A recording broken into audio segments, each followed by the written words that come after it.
What's up, my dear friend? Today I'm going to walk you through how I created this Eiffel Tower that was commissioned for a prom display. The theme was a night in Paris, and they wanted an Eiffel Tower that was tall enough to be taller than a human being, and they could be used as a prop to take pictures in front of. The first thing that I did was I drew one side of the Eiffel Tower so that I can use as a template to trace the other three sides of it and make it a three-dimensional piece.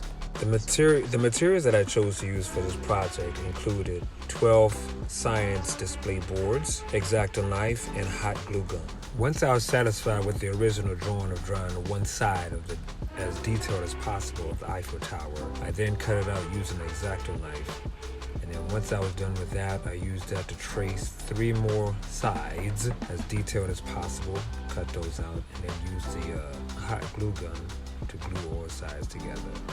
Another thing I had to factor into creating this project was I had to make sure that it was easy to transport. I therefore decided to create it in 3 different sections. In the last few images, I was working on building the top of the Eiffel Tower. Here, I'm working on building the middle of the Eiffel Tower. Throughout the project, the cutting was the most tedious part of this entire project. Putting it together did not take long at all. In certain parts, I had to figure out as I went along and what I wanted to accomplish or how I wanted to complete it. So the objective of building it in 3 sections was to have it stackable. So once I completed the second section, the next thing I started working on was a platform where the top section would be seated.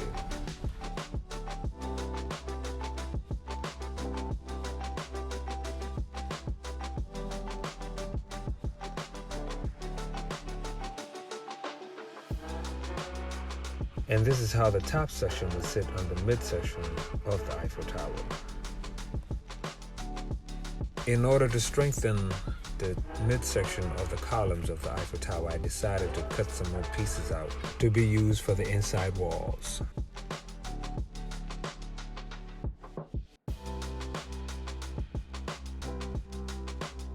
Again, cutting was the most tedious part during the entire project. Once all the pieces were cut out, hot glue was used in order to put the pieces together.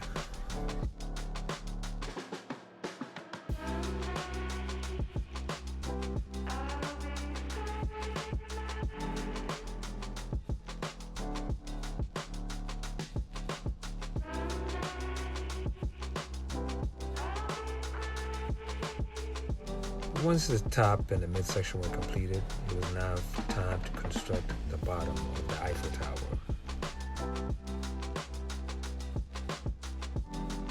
Before I continued hot gluing the bottom, I decided to create some more panels in order to strengthen the bottom of the Eiffel Tower as well. So it would be an easier process to do it now instead of trying to hot glue it and then trying to go back and trying to add those pieces that I didn't.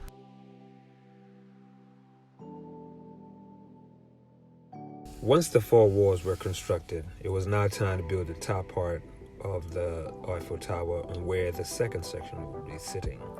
The 4 holes on this top section were created so that lighting can be ran through. Once the top was in place, now it's time to strengthen the legs for the bottom section of the Eiffel Tower.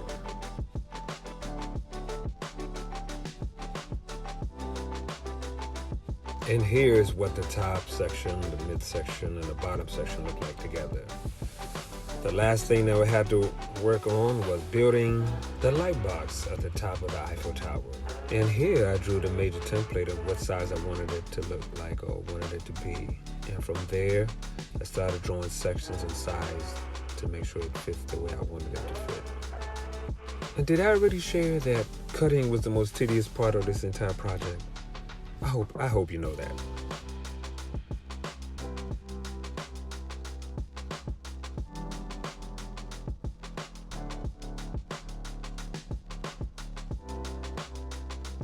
Once all the pieces were cut out, it was time now to build using hot glue.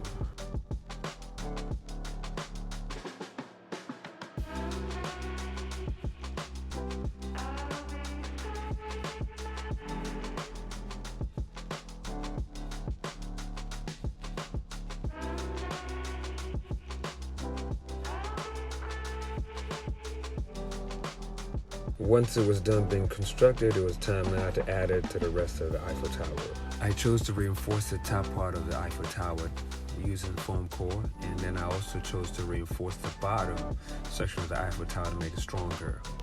Once the construction part was done of the entire Eiffel Tower, the next thing was trying to figure out what the paint choices or paint colors were going to be. Started out with black spray paint, however, once the color was on, you could not see the details as well as using a lighter color. Therefore, gold was the chosen color to use for the entire project. 6 cans of gold spray paint were used to cover the surfaces that were going to be seen and not the bottom area.